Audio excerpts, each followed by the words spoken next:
Welcome to PCMC. I'm Mike Bongiorno. This is Pop Culture Man Children. This is your one-stop shop for pop culture ephemera, talking about movies, TV, video games, books, sci-fi, fantasy, fandom, non-toxic fandom. This is a podcast that comes out every single Wednesday, and it has since the first Wednesday. I'm here today with my friend and yours, Nadia Cater. Nadia, how are you? Nadia's taking a drink of water. So good. Yes. Sorry. I'm great, Mike. How are you?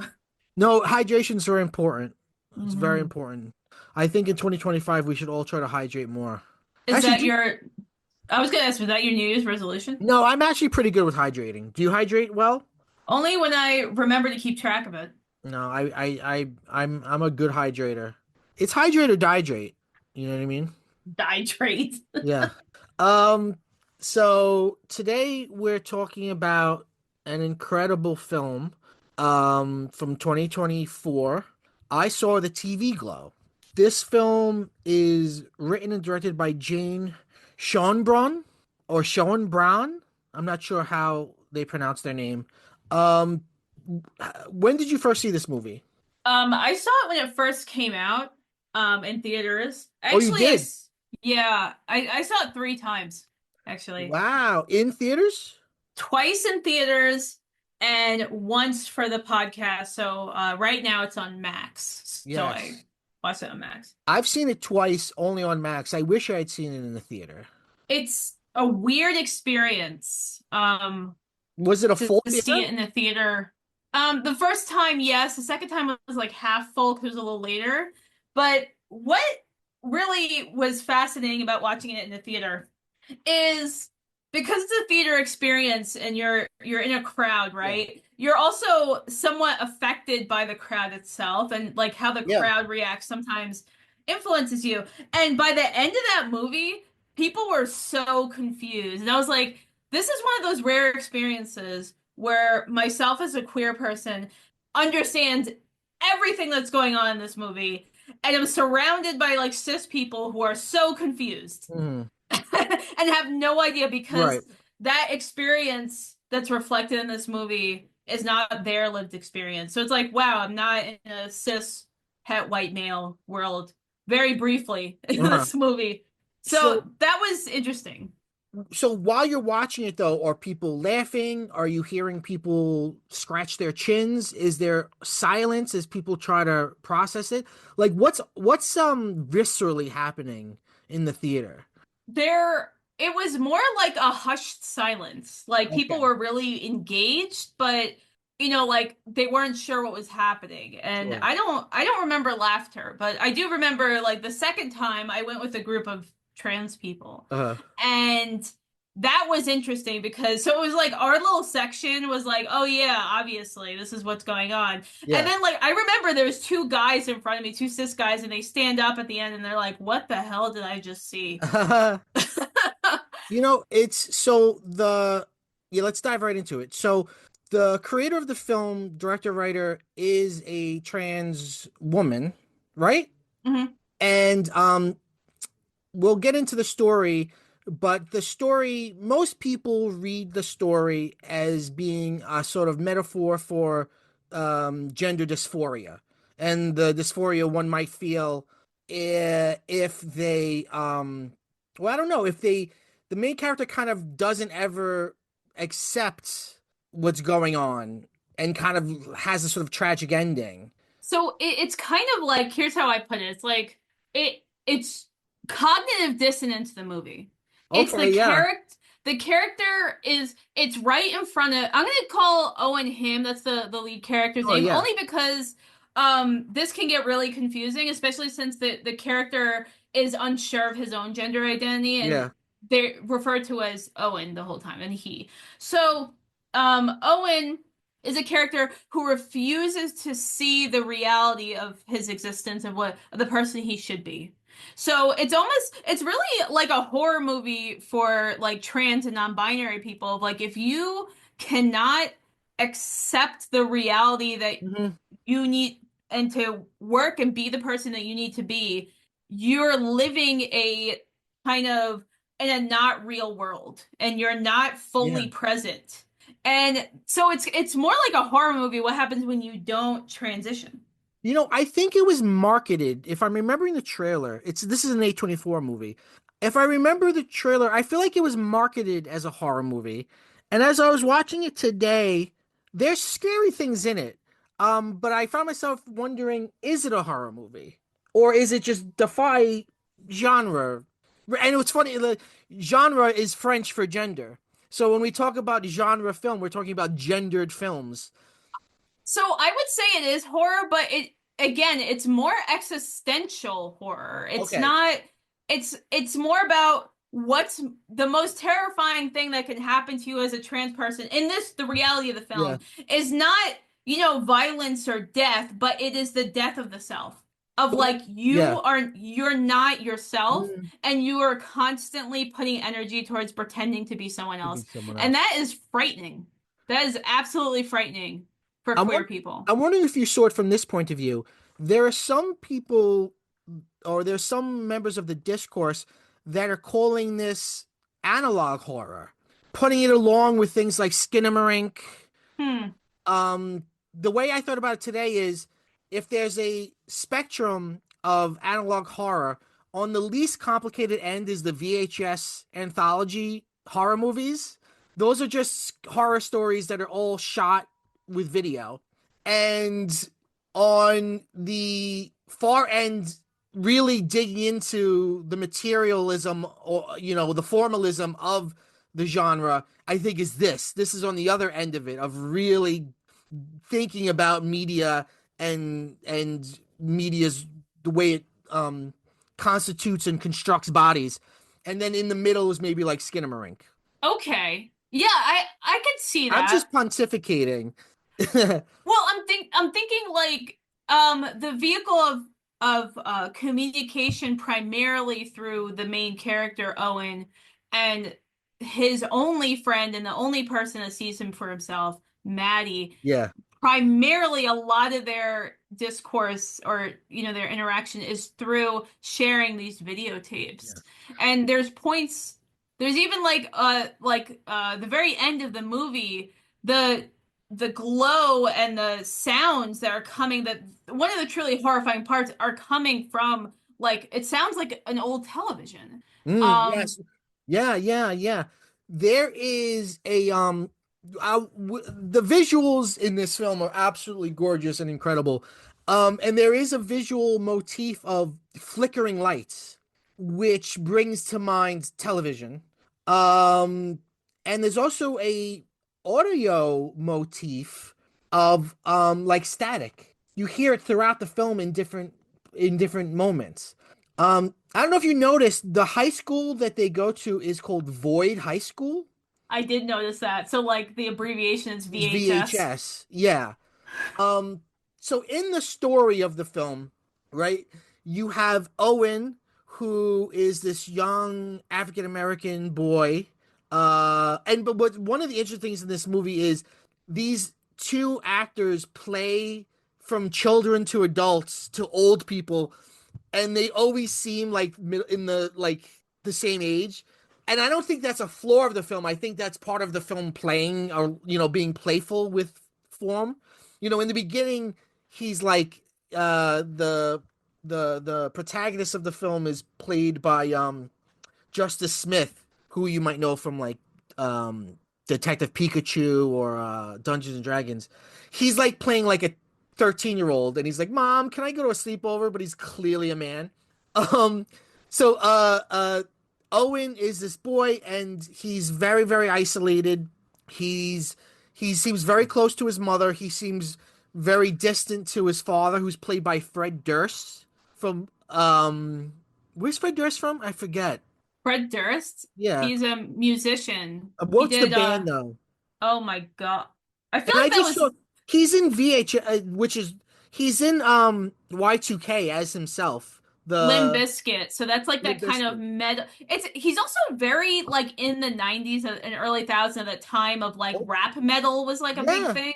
No, yeah, there's a couple. There's three more cameos in this movie of 90s people that are specifically cast because of that.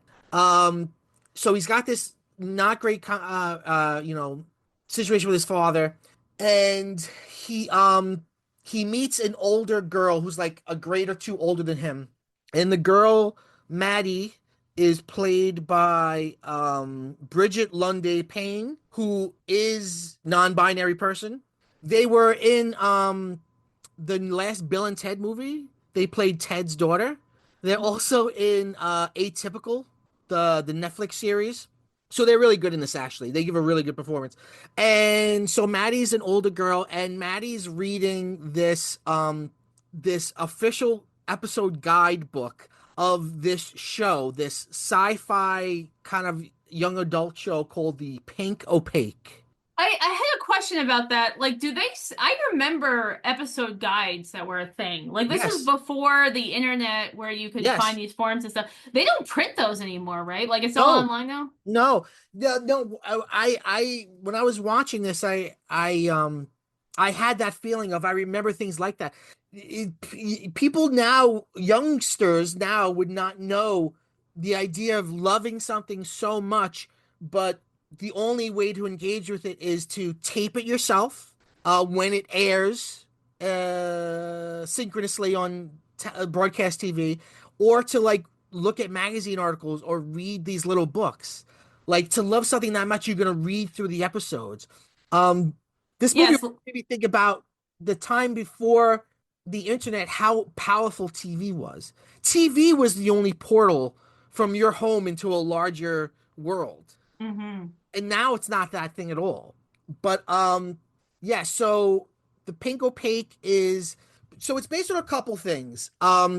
It pulls inspiration from Are You Afraid of the Dark? It pulls inspiration from Buffy the Vampire Slayer. It pulls a little bit of inspiration, I think, from Power Rangers, even. Yeah, the The few times we monsters. actually see the show Monsters, it's Yeah. Power Rangers. And I text this to you like when we were deciding on this episode of like there is a little of Pete and Pete in that too. And Yes. the two men that played the brothers on that show in the early 90s, they have a cameo Yeah. appearance in Pete and this Pete are in too. this movie.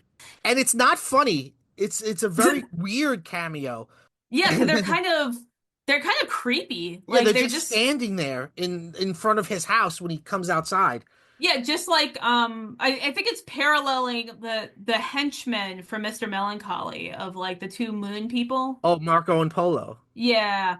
Yeah, yeah, But yeah. this is so weird. This is the episode of Pete and Pete where Pete and Pete are like, they're kids, so like the big thing is summer vacation, and that's like the Uh, huge thing. And the things that they're focusing on are having all this free time, going to the pool every day, and uh, ice cream. And they talk about the ice cream man and how he's this oh, mysterious figure that no right, one knows right. who he is. It's so weird. And like they try to get the ice cream man. Oh, I wish ice cream could come every day, but by trying to force that change, the ice cream man disappears. So it's actually not like scary, but the Mm, ice cream costume looks almost exactly like the real I Pink Opaque totally monster. did not know It's that. well, I didn't know it either. I ended up watching Pete and Pete by accident a couple months ago. And that was the storyline of like, oh, and in the Pinko Peak show, they're like, oh, I wish we could have ice cream all the time and it Yeah. doesn't go away in the summer. I was like, that was a Pete and Pete storyline. The first shot of this movie is a we're looking down a street in a suburb, and um it's nighttime, but it's actually a very bright night. I wonder if they actually filmed it day for night. And it's a sort of a bright blue night. And in pink neon, very colorful chalk, there's scribbles and drawings on the road, the black asphalt. And up the road in the like a long shot, in the very middle of the composition is an ice cream truck, and that ice cream truck becomes a motif in this movie. You see it over and over again, and it's I didn't I watched Pete and Pete, but I do not remember that episode. But that's got to be what they're dealing with. It's also Are You Afraid of Dark comes from uh, uh Owen is narrating this film, and in one of the sort of positions he finds himself narrating in is him sitting in front of a campfire. which is how Are You Afraid of Dark always began and ended. You know what's really creepy about that though is like I didn't notice it until this time, again, the third time, is Are You Afraid of the Dark? The concept is all these kids come together late at night in a park. They are around a campfire and they tell each other spooky stories, and that's how they like relate to each other Yeah, and like bond. And Owen is by himself. And he yeah, narrates, he doesn't narrate the whole film. He only narrates parts of the movie. And yeah, when you're first introduced to him, he says something along the lines of like, "Well, it was dark and it was raining, so I decided to put on my old favorite show, The Pink Opaque." yeah, And but the way the narration is set up is you're seeing him in front of the campfire. So it's actually setting you up to, and I missed it the first times I read it. uh, I watched this movie. It was like the first, it's setting you up that Owen is an unreliable narrator because he's lying to oh, you the first that's time so you, true. Oh yeah. wow, that's really good. But again, I Yeah. saw this three times, so that's and I just No, watched it today, so right. It's so dense. And it's all the time that it airs in the film would be Are You Afraid of Dark Time? Because um what do you call it? He asks, oh, little Owen asks Maddie, isn't that a show for kids? And she has actually a really funny line. Yeah, it's on the young adult network, but it's way too scary and the mythology is way too complicated for most kids. Um but they say it's on 10:30 on the Young Adult Network before it goes to black and white reruns, which is what that was where Are You Afraid of the Dark was. It was the last show on SNCC before it would go to Nick at Night reruns. yeah, and it would show like I Love Lucy and stuff like Yeah. that. Yeah. So yeah, that was really interesting, and there's so much. The obvious parallels to Buffy were really big, but I was surprised by how much Nickelodeon stuff was in Yes. this. The Buffy As parallel. Yeah, I'm sorry. Well, I was just gonna say, like, the Buffy parallel is obvious. It is valid. It's there. Yeah. But it's like, imagine if Buffy had a quarter of the budget, and like that's what the Pink Opaque was Right, like. right. And those Nickelodeon, if you watch Pete and Pete now, like, and I watched it this year, like I told you, and that they had like no money. And Are You Yeah. Afraid of the Dark? Very little money. So like seeing how corny it Yeah. seems is because they had very little to work with. So Yeah. there's those similarities. It's also there's a part with this is a little later, but when the main character is taking that midnight juice and they're going to sleep, that Luna blue, Juice. yeah, the Luna juice and that blue stuff coming out of their mouth, that's from an Are You Afraid of the Dark episode called The Ghastly Grinner, which is about a comic book villain that's like a jester Oh, who yes. injects blue stuff into people, and then they start, like spitting out this blue goo out of their mouths, and then they're like taken over. Wow. Yeah, you get the feeling that like this film was inspired by, and I don't know if this is the truth, but you get the feeling like the creator of this film was too young and saw some images on TV and it scarred them. Like like when like you're a kid and maybe you shouldn't be watching something, you see an image from an adult movie or whatever, and just something about it is so foreign to you, it like sticks with you. That's sort of how that vibe is throughout this whole movie. Yes, that's how, it's funny because that's how I felt about Are You Afraid of the Dark? Like I did watch it, Yeah. but there were some episodes that creeped me out so much as a kid that I didn't watch them when they aired on reruns. And then years and years later, now as an adult, and they put all that stuff on Paramount Plus, I saw some of those episodes and I'm like, why did this scare me? Like, Well, it's fun. Well, that's like later on in the film, towards the very end, to jump to the end, Owen talks about as an adult, he streams the Pink Opaque and he's like, it's not at all what I remembered. And it's just this cheesy kid show. yeah, and it's like I feel embarrassed watching it and Yeah. he at that point he's like in his 40s. So the But film spans. he's very much at that point stuck in the prison he's made for himself. Right. The Yeah. the movie like it jumps time a lot Yes, and it does. it's an hour and 40 minutes. And it does have some slow burn moments, but it really, if you think of it, spans the whole life of this 12-year-old child who in their like 40s. I think even Um later. I mean, it's hard I to tell at the end how old he's supposed to be, But I get the but he well, it gets into a whole nother thing. Well, he looks awful too. Yeah, Like he it's looks just terrible. Right. So is he old or is he suffocating? I think it's he's suffocating because also that's a thing that comes back in this movie is like he's Asthma. wheezing more and more. Like his Yeah. asthma is because he's he's Yeah. not breathing right. Okay. I did have one thing to say about Yeah. this movie that I thought was really interesting is so what right you said earlier about the internet, right? And how or the television was the one way that people or young people had access to the world. And that is very true for queer people. And so queer people only had television and when you go to the movies, but Uh-huh. television was your constant. And there wasn't queer characters. So you had to project and identify on characters that were either coded as queer Yeah. or they weren't really queer, but they were different enough from Yeah. what you call normal or heteronormative people that you could identify. It's kind of like the Daria effect. Like people would watch Daria and she's alternative and sarcastic and isn't really family oriented and like people would project that queerness on her even though the Yeah. character herself was never queer. Yeah. And that's Yeah. what Yeah. happens that's what happens in this show. It's like Maddie and Owen watch the show because they see themselves in these Right. characters. I haven't said yet that young Owen says to his parents that he wants to watch it, and his dad, played by Fred Durst, very stoically is like, and he's driving with that stoic dad face, and he just turns his head slightly and he goes, "Isn't that a show for girls?" And he doesn't answer. And from that point on, he wants to watch it, but he senses that his dad wouldn't want him to, and that he's not supposed to. And that's, I think, a big thing here. Um, and Maddie is like, you could come over to my house and watch it.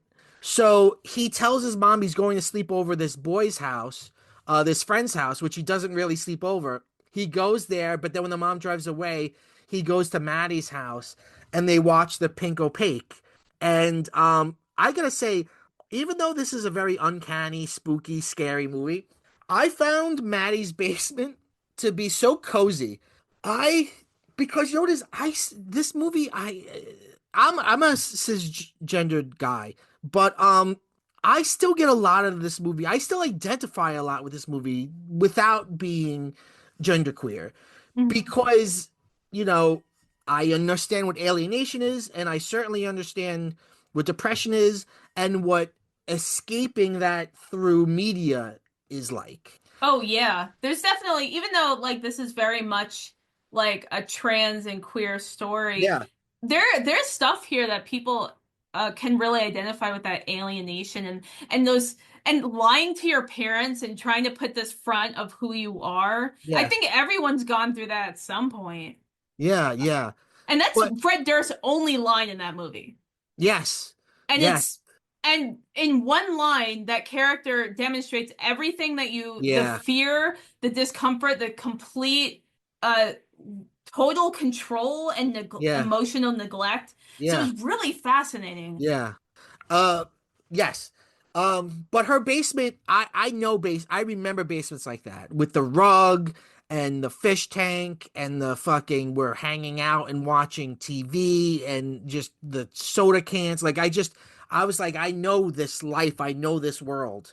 I know fucking I used to watch Snick. You know what I mean? Like I knew that I fucking knew it. Um and he goes spends the night with Maddie. We learn that Maddie's father is or stepfather is abusive physically. Um, he then says, or Owen then says that after that first night, he felt so like nervous or whatever. He couldn't bring up the nerve to speak directly to Maddie, but Maddie started giving him VHS tapes of the series, and that's how he watched it. He watched it all through the VHS. And there's this really great shot that's a long length shot where it's Owen, it's from behind, which we're tracking Owen, and he's walking through the hallways of his high school, and uh oh, it's probably Steadicam, but on the actual image on the composition we see this the pink and blue are the two big pink, blue, and purple, the big colors we see throughout this movie. we see in Pink writing all of this like scribbling and writing and episode this, episode that. And I think it's notes that Maddie's leaving on the VHS, but it's being written for us on the actual composition on top of the image of him walking. And he's just walking, and then he walks past these kids that seem to be just not bullying him in any way, but they're just there. And he's sort of like, he sort of slows down around them. But then he walks through a door and he's in like one of those like those like tunnels between one building and another that you see like in schools.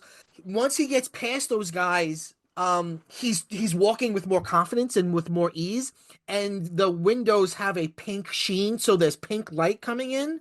It's just the visuals in this film are just so incredible. It's such an iridescent movie. It's such a neon movie. It's such a beautiful, incredible movie.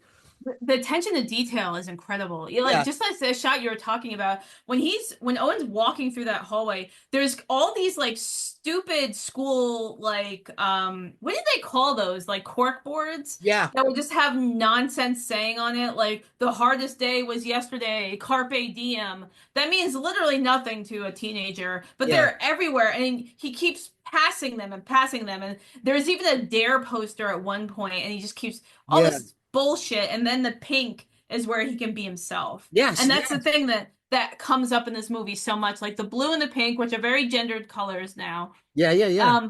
and are a part of the trans flag. Mhm.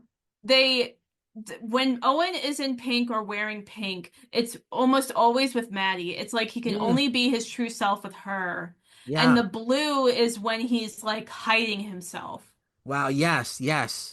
Yes. Well observed. Um, so diving back into it's pretty simple narrative, but diving back to the narrative, now that he's a little older, he does hang out with her again. He meets her. She had one friend, and that one friend is gone. And um she is now identifying as liking girls. Because he says like I could come over and sleep over and watch the show with you again, and she's like, I into girls, right? And then he's like, okay. And then she says like, are you into girls? And he's like, I don't know. And then she's like, are you into boys? And he goes, I think I'm just into TV shows, which I think is such a brilliant thing. Some of the dialogue in this movie is so good. And then he starts to get into this metaphor that continues throughout the film of like inside of his chest. When I think about that stuff, this is a quote from him in that scene after she asks if he likes boys and girls. When I think about that stuff, it feels like someone took a shovel and dug out my insides. I know there's nothing in there, but I'm still too nervous to open myself up and check. I know there's something wrong with me. My parents know it too, even if they don't say anything. And then she says, maybe you're like Isabel, afraid of what's inside of you. We haven't talked about the show in the show Pink Opaque, right? It's about these two girls, Isabel, who's African American, and Tara, who's white. And they only meet in person in the pilot. They meet at summer camp. But they have this deep connection, and they both have these, I don't know how kids would have a tattoo, but they both have these two pink tattoos of ghosts on the back of their necks, and those tattoos allow them to communicate with each other. And through the rest of the series, they're never with each other physically, but they communicate, from different parts of town through their connection, and they fight the forces of evil. The big bad, as they refer to him, which is very Buffy discourse talk, is Mr. Melancholy, the man in the moon, who's this very scary man. Think of Trip to the Moon, the Méliès film. Like it's a man who's got a moon face, and his name is Mr. Melancholy. And he's sort of like the Rita Repulsa if this is Power Rangers. He's sending monsters of the week every week for them to deal with. And Isabel is the more timid one. And clearly they see connections with these two characters. Yeah, they kind of project on themselves. So like Owen sees himself as Isabel, so this kind of shy, sort of a little demure, but pretty girl, who's very feminine. And Tara is a kind of more masculine figure, like Yes. wearing leather, has slicked back hair, Very and Buffy. Like there's a really scary part with a clown, and she comes out and she says like some quip that's very what Buffy would say before she kicks somebody's ass. Yeah, and there I think that's also the scene where so we're seeing the show and then it cuts to Owen and Maddie watching it. And Yeah. even though Tara's saying something so corny and like, fighting a monster clown, Maddie is in tears and having like this severe like Yeah. emotional movement of this corny kids show. Yeah.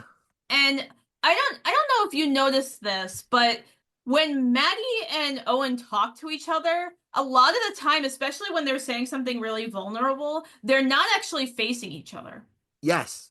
Yes. I also think that Owen does this thing where he sort of like chokes out words. Like almost any expression is too much for him. Like he'll say something, but he'll be like, "Oh, pass the ketchup." Like that's not a real thing he says, but he'll say something like that, but it feels like he's just like throwing the words out and there's no expression on his face. Like it's somehow everything he says feels performative. Yeah, I was thinking that. And also, even his voice sounds like he's trying to force himself to sound more masculine. Yes, yes, he's constantly modulating. Yes, yes, absolutely. Um, and at that second sleepover, Maddie draws the ghost on the back of his neck, and she has one on the back of her neck, and then she says she's going to run away, right? She wants to run away to a different place, and she invites him to come with her, and they can't tell anybody. And we get the feeling narratively or within like the plot is she wants to run away because her stepdad's abusive, but also it's like she feels this alienation. um and then they're like sleeping next to each other, and Owen is awake, and above his head, like floating, is this like orb of light that like is flickering and has like the lines in it like television, and it's almost like a mirage of TV, right? Just quote TV exists in this film almost as like an element. Like there's a part where he throws up TV. You know what I'm talking about? Yeah. It's so imagine like someone laying down and above them where like like in Star Wars you might see like a hologram, but it's not coming from anywhere like in Star Wars. It's just almost like the world ripping open, which is I think kind of how you could read what's happening. Like the TV world is somehow the real world for them. Yeah, well, it fits like what Right. you were saying about how like this was the only window into the outside world, especially of like you and I grew up in the suburbs, Uh-huh. and that's a current theme in this sh in the show too of like the reality of the suburbs isn't actually the reality, and it's like a Yeah. moribund existence, and so that intimacy of like uh Maddie drawing on Owen's Yeah. neck, and even when they're sleeping next to each other, that's the first time they do that. Maddie Yeah. always goes upstairs and leaves Owen in the basement. Yeah. So there's this almost like sexual thing there, and he's absolutely frightened of it. Yeah. There's flashbacks of scenes that we don't always see, but we only see in those little flashes because Owen's suppressing them Yes. Yes. of Owen in a dress. Yes. And there's one, I don't know if you noticed this, but there was one part where when Owen first comes out of the bathroom in a dress, you don't actually see him coming out. You see it in a mirror, and Yeah. we're only focused on Maddie. And the look on Maddie's face was at first like shock and Yeah. pleasure, but she also smiles and Yeah. looks down. And it's like, I think she was attracted to Owen. Oh wow, I did not read that at all. So I That's saw really Maddie. interesting. Yeah, because Maddie, I think, is a lesbian. Well, Maddie is a she says it. She's a lesbian. Yeah. And Owen, if Owen's a trans woman, then like she's Yes. attracted to Owen as a woman. Wow, I did not get that at all. I, This is such a great conversation for me. Wow, that's so wow, okay. Um yeah. One of the first times we see a glimpse of him he's wearing like a pink dress. Um the then there is like it looks like the end of a film reel. Like if you ever saw Fight Club, there's a whole point where he talks about like it looks like a cigarette burn and that's how the film reel would end. You see that. See, that's one of the interesting things about this whole like analog horror genre, which is that from our contemporary digital perspective, we now we now conflate videotape with film, which is interesting because videotape is definitely technically analog, but I think it's a step towards digital because analog, like a wax record, is sound waves are being recorded onto the wax, and the wax, the needle is moving up and down in the wax and creating the waves, and then you can play it back. Or a photograph is it's copying what your eye does. It's letting in light like it's called analog media because it's an analogy of some actual sense you have. But video's not that. Video is magnetic tape. Like if you open up a VHS, you don't see frames like the way you would with a film. You see nothing. It's on there in this other weird way. So it just that this is just, I guess, my age talking. It's interesting to me because I think of video, even though video is and VHS is so like now it's this big part of this analog culture and collecting VHSs and stuff. And that movie Y2K, with Fred Durst, directed by Kyle Mooney, is I think very much, even though it's a comedy horror, I think it fits into this genre. Um, it's all very obsessed with tape, but tape and film, I always, when I was younger, we thought of tape and film as very different, but now they're seen as very similar. That's just me going off on a rant.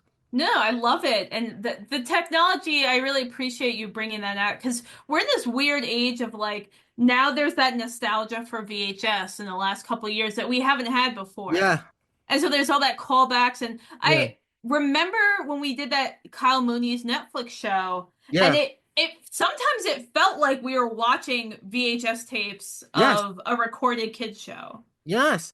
And I think this movie reminds me a little bit of Kyle Mooney's first movie, Brigsby Bear, about which there's also an episode of PCMC that way I talked about it, where Mhm. he's a kid that was kidnapped and grew up in like an underground bunker, and his mother and father made a TV show for him, just for him, and made him VHSs, and he became obsessed with it. It was like his only outlet into the world. It was the only art he consumed. And then when he comes out, he's like, when he leaves that world and comes into the real world, he misses that outlet. That movie's great. Y2K I was very disappointed with, to be honest with you. I was like, ah, because I love Saturday Morning All Star Hits. We did it up, you and I did an episode on that. I like That Kyle was Mooney. great. Um, but yeah, it's a big thing now, VHS. Um, So do you think it was like I know we're talking about a different movie, but I'm curious about your feeling about Y2K. Do you think it just didn't work out, or do you think there was like studio interference or something? Because you know that I fucks things up. get the feeling that as weird as it is, it's probably the most mainstream Kyle Mooney can be, and it doesn't work. I think you can't dilute Kyle Mooney because it felt, like it just lacked ideas. It felt like thin, which is like Hmm. not him. You know what I mean? Like I found myself being like, God, this needs more everything. It needs more jokes. It needs more character. It needs more story. It needs it needs to lean into its more weird parts. And I wonder, maybe there's a version out there that's more like that. I don't know. Or maybe It, this is Kyle Mooney selling out. maybe it's worth taking a look at. I want to hear your opinion on it. I'll Um, get to it. So he, much like the way he ran away when he was a kid, or when he stopped seeing Maddie after they first hung out as a kid, he gets scared again. He packs his bags like he's going to run away with Maddie, but then he does something weird. He goes to the house of the kid that he says he sleeps over, and he rings the door, and the mom comes out, and he's like, can you gotta tell my dad I was gonna run away, but I can't, and then I don't know what to do, and then this girl Maddie's running away, and the mother's like, oh, okay, it's okay, oh, it's okay, and It the that was so heartbreaking. yeah, and That the was yeah, Oh, well, I was gonna say it's like he chickened out, so he's like, I need to tattle on myself, and he tattles yeah, on the mom who is Tara from Buffy. right. It's played by Amber Benson, who played Tara in Buffy. And you could see, the thing about that, like you mentioned, the actor that played Maddie was really great. I think all the performances are really Yes, I agree. excellent. Owen is fantastic, but I also think that one little bit with Tara from Buffy was really strong because you could see in her face the changes of listening to Yeah, Owen blubbering and freaking out. yeah, yeah, yeah, First, she's confused.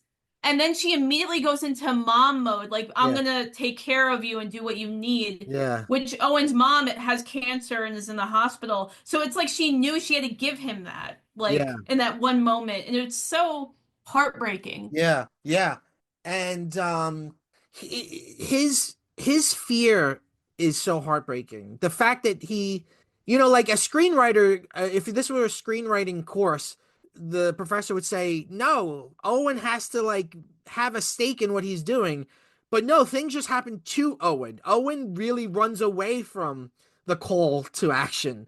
Um Owen is scared. Owen's super, super scared. And he apologizes for everything. Very early on, he apologizes, and Maddie's like, "Don't apologize." But that's what he does, and that's how the movie ends with him apologizing. Very sadly. Uh, we find out through the narration that Maddie did run away and disappeared, and no one knows where she went. They presume she's dead. His mother died. Um, when Maddie ran away, all they found was her TV in the backyard on fire. And there's this amazing evocative image of it's nighttime and there's people in the street standing around watching a burning television set. Um, and then he says, and the same month the Pink Opaque was canceled. Yeah, that was so fascinating. Yeah. So how did you read that? Which part? The visual or what? What happened to Maddie? And the visual, sure, yeah. I tend to take literal what Maddie says later. I do think that they are actually their real life is the show, that they really are Tara and Isabel, and this world where they're stuck as Maddie and Owen is all just a ruse put on by the melancholy man. I believe it. I believe her. And I believe that she did find a way to go into the other world. Okay, that's fun. So there for first I'm going Yeah, to talk about one interpretation that I read online that I don't agree with sure. is that Maddie committed suicide. And her coming back later is more Owen's internal Okay. trying to come to terms with being with what's the reality. Okay. I don't take it as she I killed don't herself. like that. I don't like that. It's a bummer. I take it as she actually did run away Uh-huh. and to be a gay person in real life. And her burning the television set was more like, I am ending the split of my life. I'm not going to be a secret gay in the basement and then be a different version of Yeah. myself for other people. Okay. And so I took it as like the pink opaque is really, and even the term pink is very coded as homosexual and Yeah. queer. I think But she then just went off. opaque is something that you can't see through. Yeah. See, that's So where it gets a little weird. even the terms pink opaque is so interesting together.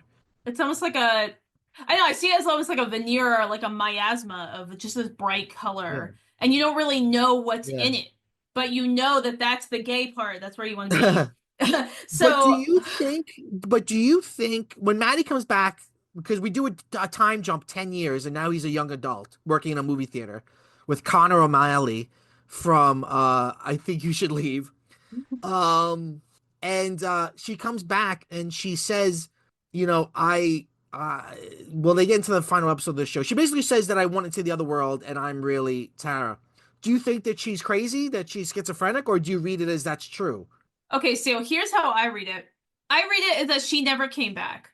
That Oh, seeing Maddie again was Owen's sort of internal subconscious trying to force the conscious mind to accept reality and live as the real self. And that was the last breath of that before we get through the rest of the movie and he's still okay. living that existence. But you don't, Because okay. But you don't think she's dead. You think she's just out there. I think she just left and moved on, moved away from the suburbs and Hmm. left her old life behind because so much of what she tells Owen, not just I'm not the explainer parts of where I've been and what my life looks like. I think Owen made that up of like imagining where Maddie could go because so much of Okay. her dialogue after when they go to that punk bar and she's Yeah. like, "Oh, I've been gone, but I'm back." And I was in the pink opaque.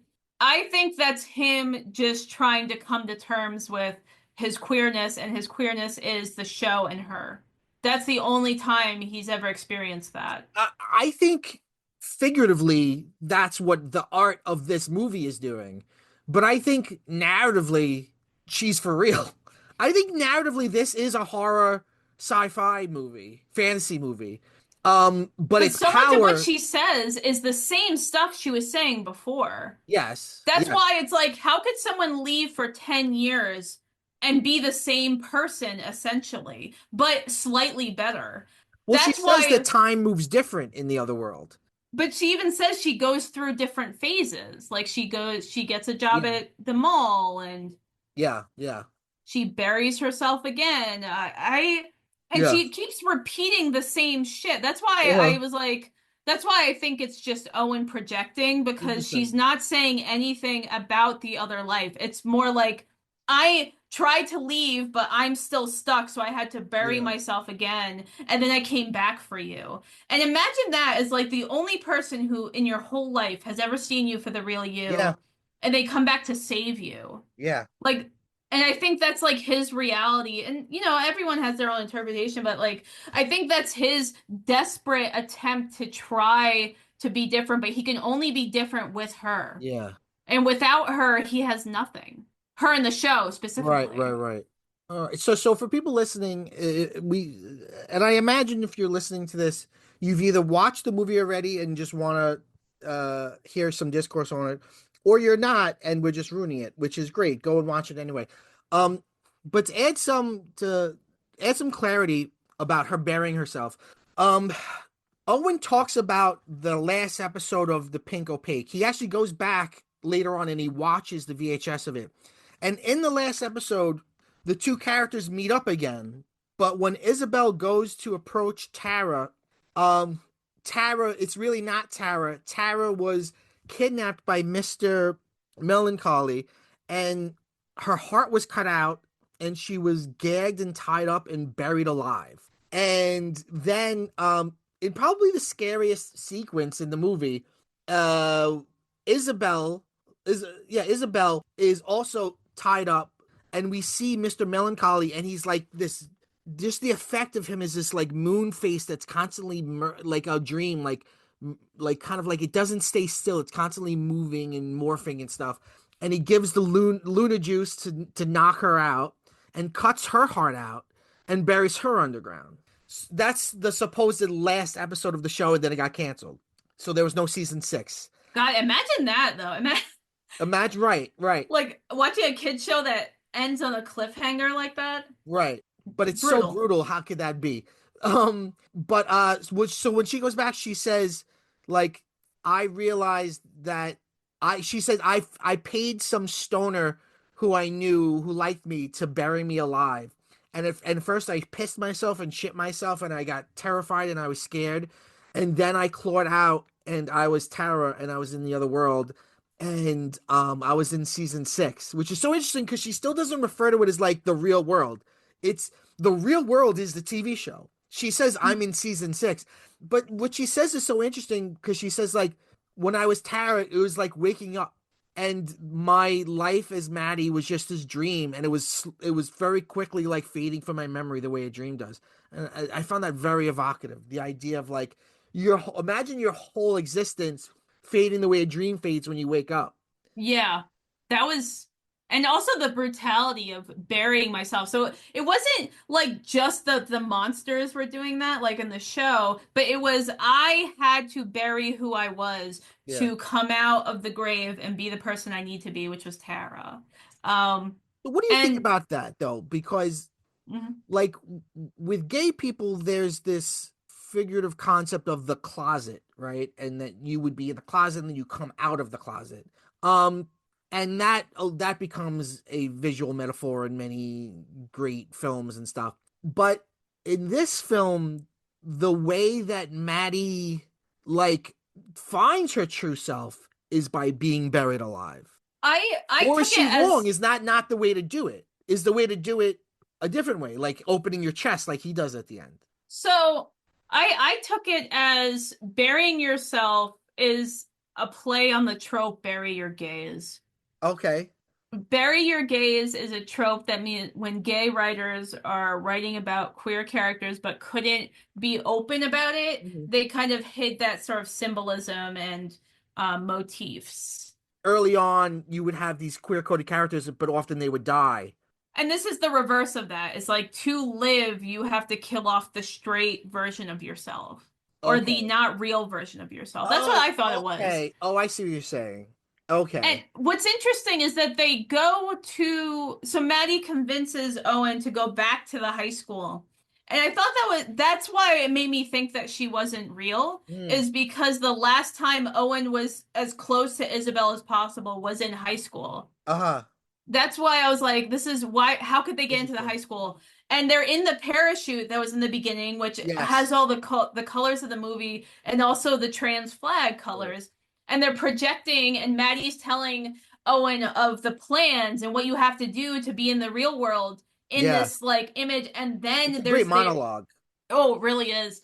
And all the projections of the constellations and stuff Yeah. going around them. And then they go outside, they're on the football field, and there's a grave.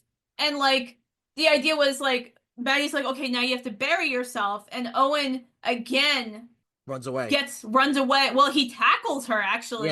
It's the one point of like actual person on person violence that we see in this movie.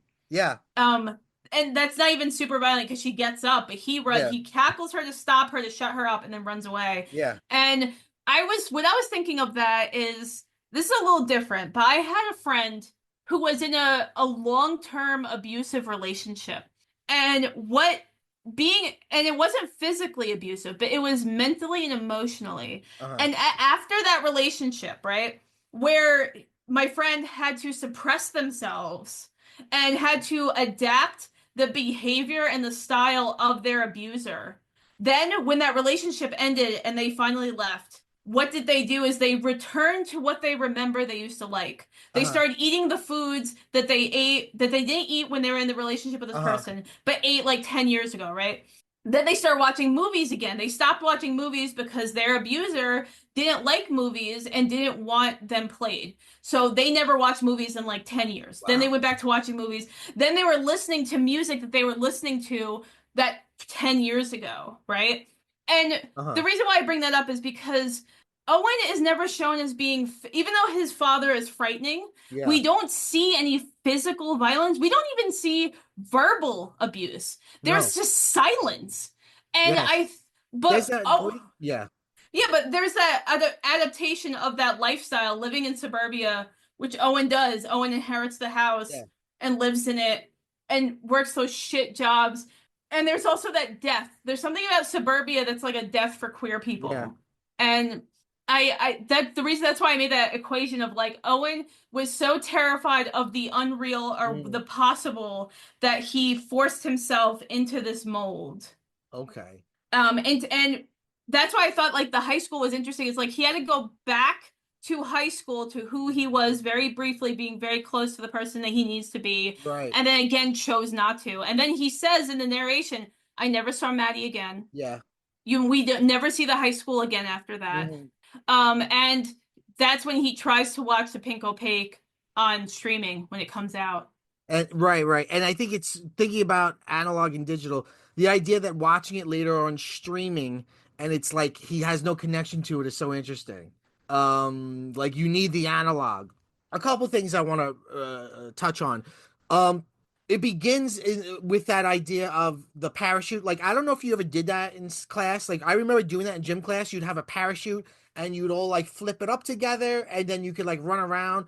And uh, I forgot about the weird, very temporary liminal space that gets created when you flip the parachute up, and it's like this colorful dome and this colorful little existence that you as a little kid want to live in, but it literally only it lasts 10 seconds.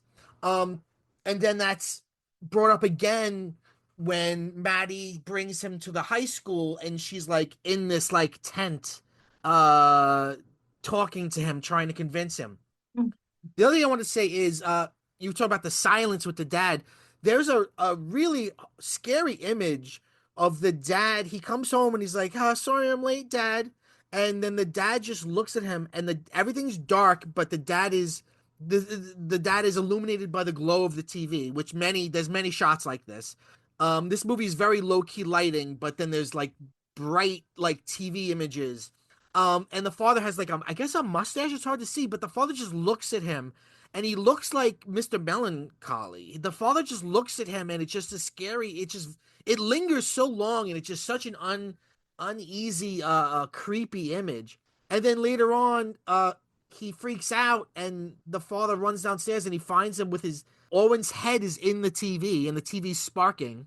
And then Owen goes and he brings Owen to the shower, and like puts Owen under the water, and then Owen's screaming like, "This isn't my life. You're not my father." And he starts throwing up TV, like TV light comes out of his mouth. Yeah, how did you read that?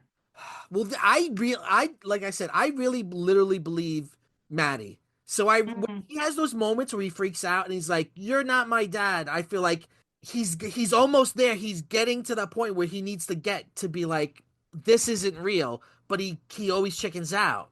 And it's I took it as a suicide attempt. okay. I think like the movie was showing us this visceral, terrifying image, and the father was pulling him back into this reality. Like I think that Owen was trying to kill himself. It's so interesting. You are reading this film as much more metaphorical, Yeah. um not even counting the level of metaphor of gender dysphoria, just literally what we're seeing is metaphorical, where I'm totally buying the surface of what we're seeing. It's really interesting. Well, I didn't think of it. Yeah, it's absolutely, especially like bringing him in the shower and putting the hot water or the cold water on him. That's something you might do if somebody takes pills and you're trying to like not let them fall asleep. Yeah, that makes a lot of sense. Well, that's interesting too, because it's almost like if we take it from your reading, right? Then it's like if Narnia exists, but the characters never go there. And you just hear Yes. about it and you see snippets of it, but you never actually, us as the audience, never gets to experience that. Or And they that, do go there because in this, if you take it literally, their world, even though it's mundane and seems realistic, that's the fake world. The mm, real world is the pink opaque. They really are the characters. It's like yeah, I yeah. think something like so maybe I'm misremembering. I think something similar to this happens in Twin Peaks: The Return, where Oh. like he goes into like the real world or whatever. Agent Cooper, I don't remember. That was weird. Yeah, so it's like, okay, I know what you're talking. You mean when he found the woman that looks exactly like older Laura Palmer and tries to Right. bring her to the Twin Peaks world, and it's like, Right, doesn't work. he goes to the house and he rings the bell and the person answers the door, and then we found out later on that the person who answers the door was the actual owner of the house. Lynch actually cast the real woman who lived in the house, so it's like this is reality. Like he went from Twin Peaks into reality, and but then Twin Peaks breaks through. I don't know. That's a whole nother episode of this podcast. Anyway, um, we didn't talk about there's a scene earlier on before Maddie comes back where he's driving Owen's driving and he sees like a downed power line that's like sparking and moving around, but then he walks up to it and there's like a big sinkhole in the street, but there's light coming out of it, and he finds on the ground pages of the pink opaque episode Episode guide. guide. That was weird because if Yeah. you notice, the episode guide had the Ice Cream Man image, but from the original viewing of it, not the later The really cheesy scary version, looking the one. scary one. And so again, that kind of brings me back to like, is this really happening or is this Owen's brain? Yeah, yeah. Um, so good. And at the end, it cuts to after the he knocks down Maddie. It cuts to 20 years later, which is crazy. And he just looks like a young guy dressed like an old guy. And he says, "My father died, but I stayed in the house." You see, he buys a flat screen TV. They make a big deal out of he buys a flat screen TV and he brings it into the house. And then he says, and I forgot this from the first time I watched it. He says, "I have a wife and kids, and I love them so much. They're my whole world." But he has no expression on his face when he says it, and we never see the wife and kids. And we only see him watching television. So it's like he also in that same like uh image when he got the TV or the phrasing, Yeah, he talks about it's time to be a man now and to let yeah, that go. And it's yeah, like you're saying that because you're adopting the mindset of your dead dad. yeah, Because the dad dies off, no, the parents die off screen, yeah. and we don't get those instances of tragedy or at all, which I thought was interesting. It's like the only tragedy is the lived existence of Owen Well, and not the loss necessarily. well, at the very end, which we're coming to, when he has another freak out, he screams "mom" or "mommy." So it feels like that pain he's holding on to. But we see that he works at like the fun center, which is like a Chuck E. Cheese or Dave and Buster's, and he looks like this old man. His face is sunken in, and his lips are all chapped. Um, which could also mean he's suffocating underground. He really is Isabel in the ground, and as the older he gets, the more he's getting close to suffocating and dying. Because also, as we said, he has asthma, so he throughout the movie he's wheezing a lot, and he's wheezing more as he gets older.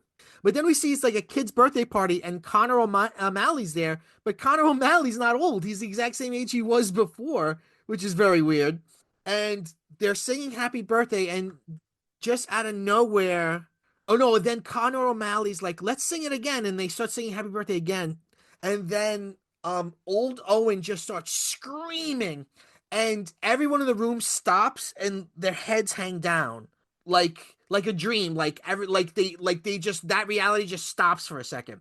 And that's when he screams mommy, and it's like he has a moment of realizing I'm not in the real world. Oh my God, I'm choking and dying. And then we see him in the bathroom, and Connor O'Malley's outside. And he's like, "Hey, buddy, everything okay in there?" And he's got his shirt off, and he takes a box cutter. And this felt very much like Videodrome.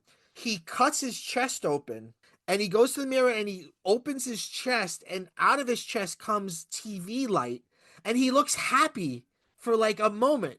And then the next thing we see is he's putting his shirt back on, and he's going outside, and he's walking around the fun center apologizing to everyone in the party, but no one looks at him or gives a shit. He's just apologizing to no one. He's like, I'm so sorry about what happened. I'm on a new medicine and it's just getting used to it. Oh, I'm so sorry. And that's how it ends. It's a super tragic, sad ending.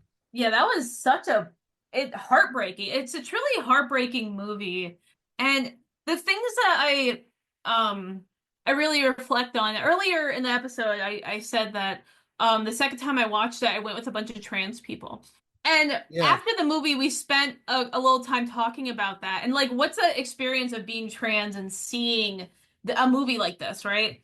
yeah, And it they basically like the group basically told me, 'cause I asked them what did they think of that interpretation, yeah. or this is like what happens when you don't transition. They were like, it's exactly like that. When you don't transition, you don't grow, and you're kind of stuck in this almost adolescent existence, um, where Playing a role, playing the same role, but you're not but you're an adult. suffocating.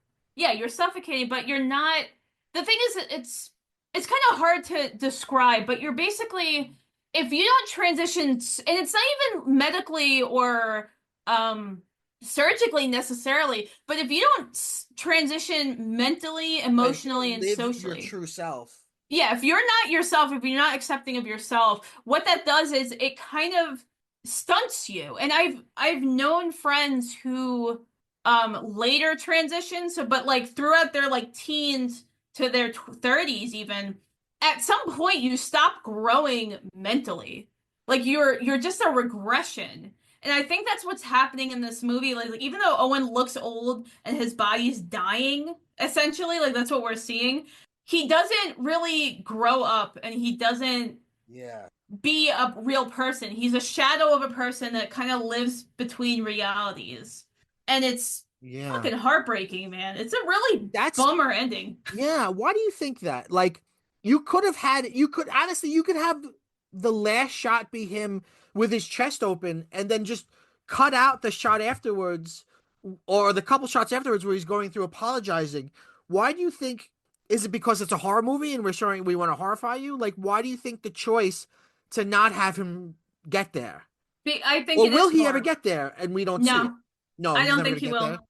No, because he never he the few times he does grow, he immediately takes it back in this movie. I think that's his narrative arc is that because he doesn't grow, he doesn't get even a remote chance of a happy ending. So he'll never Um, have a moment like that again where he breaks through.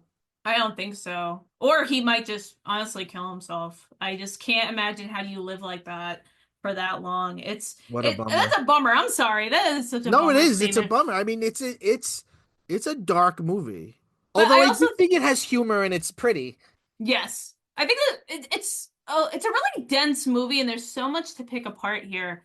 But I really think it's like it goes back to that psychological horror of like this is what happens if you don't make the choices you need to. Yeah, yeah. This is what happens if you don't accept who you are or be who you are.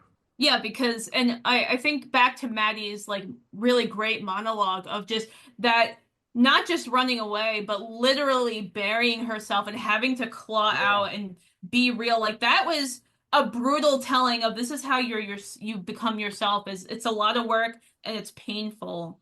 There's also like this thing that's interesting about the movie is like at first when I first watched this, I thought the parents would be the barriers or it would be society. Mm, But throughout this movie, Owen keeps aging and the barriers go away, but he's yes. still making those choices. So it's almost like the movie's telling us it's really up to you. You're the Right. barrier, not everyone else. But it also shows the sort of subtle violence of just patriarchy, right? Like his dad's not abusive, his dad's not a bad guy, but his dad just goes, "Oh, isn't that a show for girls?" And something like that could kill a little kid. You know what I mean? Well, the thing is like he's not saying it in a way of questioning. It's more like I'm going to say this so that you feel ashamed of Right. even suggesting It's it. policing. It's the kind of normative policing that parents often do. Yeah, it was so, it was interesting the Maddie and Owens were they actually kind of trauma bond in a way where like Yeah. Maddie's mom is she makes this comment about her mom doesn't give a shit at what she does, so that's why Yeah. she's up late, but her stepfather is physically abusive. Yeah. Whereas Owen, his mother doesn't really she tries to connect with him, but they're both terrified of his father, but his Yeah. father doesn't actually physically do anything, but he keeps this presence Yes. of of total control. Like Owen is in high school and has a bedtime, Yeah. right? Like it's But so scary. you just reminded me of something, which is in the last scene we see his mother, they're at like a carnival and they're like sitting in front of a haunted house. It's very interesting visuals. And the mother looks right down the barrel, right into the camera, right into us, the audience. Do you remember that shot where she looks Yeah. right at us? It's like we the audience is being seen. And it makes me think if the mother hadn't died, maybe Owen would have gotten there because maybe the mother would have, been someone that he could come out to, and he clearly was very, very close to the mother, and the mother must know that her kid is queer in some way. Honestly, I think all parents know subconsciously, and at times, I'm not saying everyone, but there are parents who try to subjugate or push it or shame it in ways without directly confronting it. I don't And think the mother would have done that though. The father's doing that, but I think the mother wouldn't have. I don't think so either, but I also think in the very few scenes we have with her, she's someone who can't grow either because she's in this horrible relationship. I see. Yes, yes, yes. So maybe at some point in the future she could have been someone, but only if the father dies and they both Yeah. learn how to be themselves without that presence. Mm. But again, that's just pure speculation. You also notice in that scene at the carnival, Owen is eating blue cotton candy, which I feel like is a very deliberate choice, and is also wearing all blues, which Yes. is that's the colors again of like him hiding. Yes, and he does And, something really interesting, which is he spits onto the cotton candy, and we see his spit like burrow through it, which is what happens because cotton candy, when any moisture hits it, it disappears. Hmm. Um, I want to tell you what I think happens to Maddie, Okay. because as I said, I read the film as very literal. So I think that the reason Maddie comes back is because the pink opaque, they have to both live. And I think when Owen pushes her down and runs away, I don't know what happens to her in that moment, but I think Tara underground suffocates and dies because Tara can't live without Isabel living. So I think he dooms her by running away. Okay. Because remember, Isabel is also timid. Like in the very beginning, when we see Maddie and um Owen talking about the show, they're talking about the characters, and Maddie says like Isabel's a bit of a drip, but Tara's really cool, and it's like that's yeah, that's him. That that's funny. I don't want to like I'm not trying to totally take apart No, your go ahead. interpretation, but one thing I'm curious about is like if the show was real, then what did we see when Owen was watching the Netflix streaming of the Pig Opaque and everything is completely different and the characters are a lot younger and they're very corny? Um, Like so I like right, right, I right, had the captions on max, right? Just so I can capture some of the right. dialogue that I missed. But one thing it's what the caption said when that little girl with the braces is talking. Well, why don't you serve soup so that we can see you all year, Ice Cream Man? And it literally says Tara speaking or Tara saying that. So that girl with the braces was Tara. Right. I so okay, if there's a literal reading of that, it's that as time goes on and he becomes less he's more and more suffocating and he gets older and less close to the surface of doing something. Now the show doesn't even look like the real world to him. Oh, But I should okay. also say, like, when I say Interesting. literal, I still don't mean literal. It's not a realistic movie. Mhm. You know what I mean? Like, it's working on this fantastical level. Right, we're talking It's about both figurative and literal. literal at the same time. Yeah, we're talking about like the literal or the realness of the show that it takes place in a fantastical world. So it's like Right, the reality of fantasy. right. Yeah, I get that.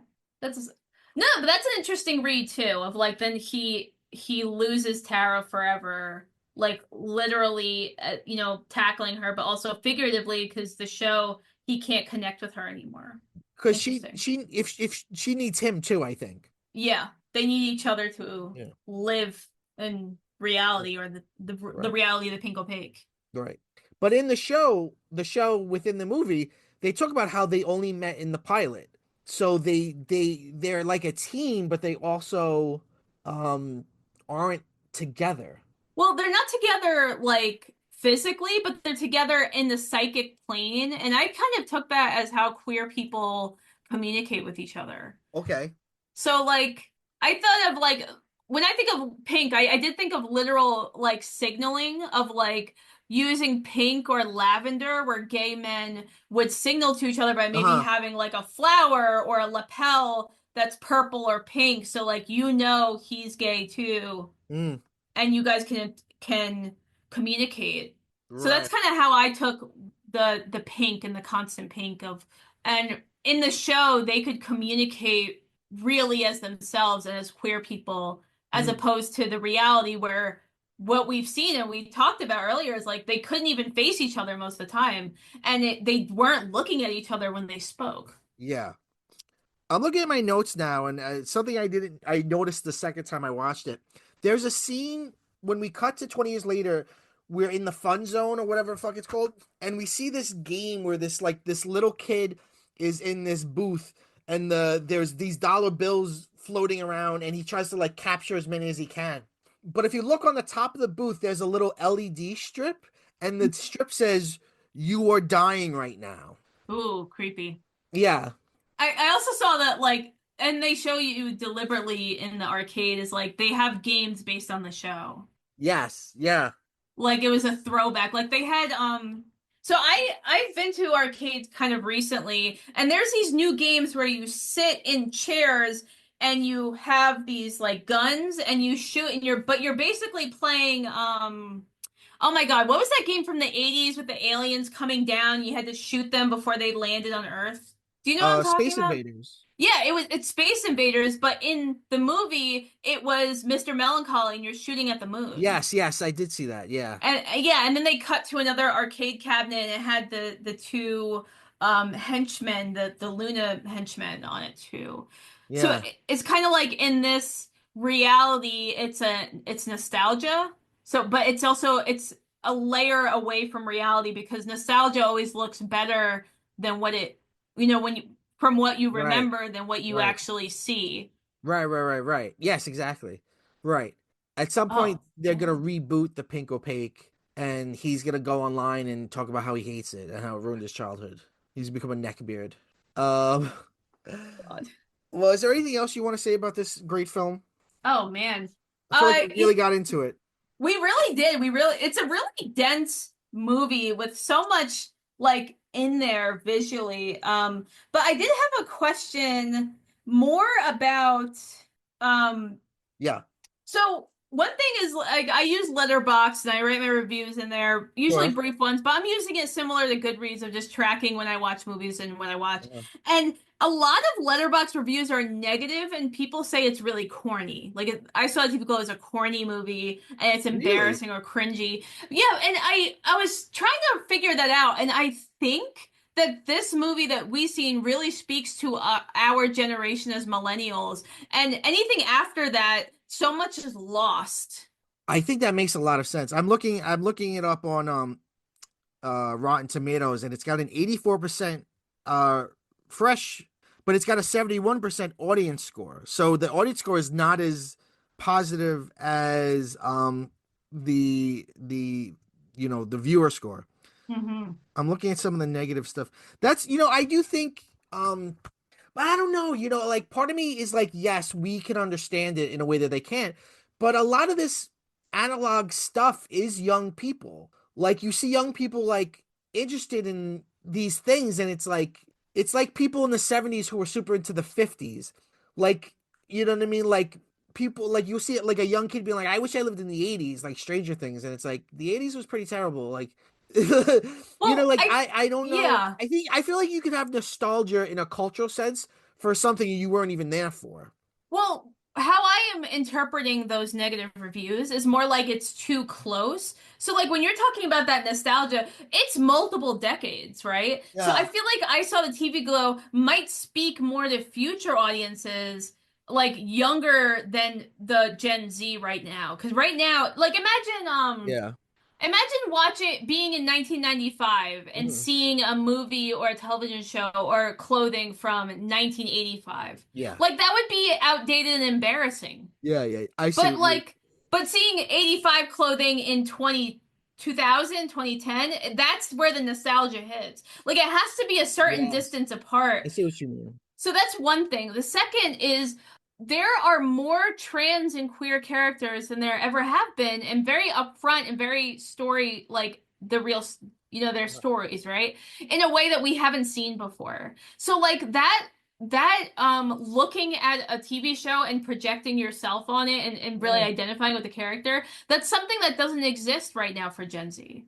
I Because see what you mean. they get Because they actually literal, have representation. they have representation. They're not longing where like you Yeah. and I know you're not queer necessarily, Mike, but it's like you and I understand that alienation, that longing of Oh yeah. looking to characters I mean, for that's what this podcast is about. Pop culture and how fandom and stuff generates meaning in your life, especially if you like, you were a sad little kid or whatever. Um, right. I think you're absolutely right in your reading, but I might add something less charitable, which is I think that this is a queer movie, and I think we live in a bigoted country, where Okay. people will give it a bad fucking rating because they don't like seeing something, they'd rather go watch a fucking Marvel movie. I think there's that too. But I also like I've seen reviews from people who are like, yeah, I'm trans and this was cringy. Of like, well, of course, because you were trans at 14 years old, where fucking I Am Jazz was playing on Yeah. television. Like you saw someone's real life unfold, Right. trans life unfold. Yeah. Um, It's interesting to so say cringy because that means like you see yourself in it and it embarrasses you. Well, I took it more as cringy, as in like you're watching someone else do something embarrassing. Like watching episodes of The Office where like you're not necessarily identifying with these people, but the way they're acting is so embarrassing. Mm. Do you know what I mean? So Yeah, I kind of I think I of guess I it get it. I mean, the I yeah. performances are very stylized Mm. and very stilted in a very particular way that I think works for the piece. Maybe that's what people are having a negative reaction to. I also think this movie is very nostalgic for 90s, Yeah. and we're getting there now, but it's it's still a kind of weird place, you know. Right, Um, right, right, right. and all that stuff that you were bringing up about like seeing all the VHS, like the sounds and the scratches and the glow of the TV, like that stuff.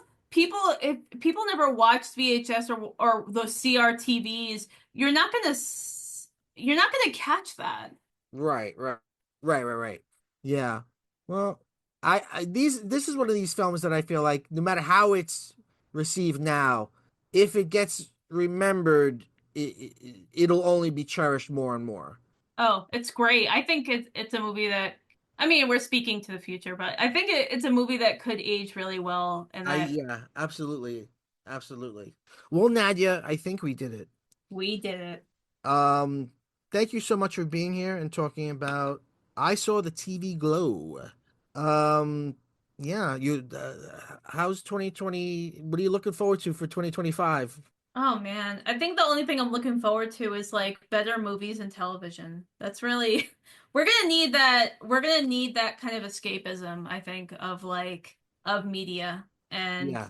I'm looking forward to we're finally at that stage where Marvel movies don't have a vice grip on Yes, I agree. Like it's not every weekend anymore. It's a lot, but it's still not it's not complete. We're seeing comedies and dramas and other things make their way to the theaters again, which is good. Thank God, man. Yeah. Well, Nadia, I thank you so much for being here. We end thanks. every episode. Oh no, please thank me. Thank me profusely. Yeah, I was just saying thank you. This was a lot of fun. You're welcome. You're very welcome. We end every episode by saying Go bye bye.